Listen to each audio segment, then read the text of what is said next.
ఒక లింగస్థాపన ఎక్కడైతే జరుగుతుందో, ఒక శివాలయం ప్రతిష్ట ఎక్కడైతే ఎవరైతే చేస్తారో, ఏ గ్రామస్తులు అయితే చేస్తారో అజాండ స్థాపనం బలమని. అజాండం అంటే భూమి ఆకాశాల్లో కూడా ఈశ్వరుడు యొక్క విగ్రహం పెడతారు. కాబట్టి ఎందుచేత అక్కడ కూడా శ్మశానంలో కూడా ఎవరైనా తెలియక లేదా ఆగలేక ఏదైనా మంచినీళ్ళు తాగొచ్చు, ఏదైనా నోట్లోకి తీసుకోవచ్చు.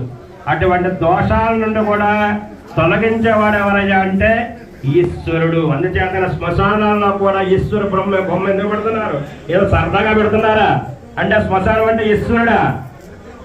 అక్కడ మనం తీసుకునేటటువంటి అర్థం ఎటువంటి అర్థమై ఉండాలి అంటే మనకి జ్ఞానం ఇచ్చాడు భగవంతుడు.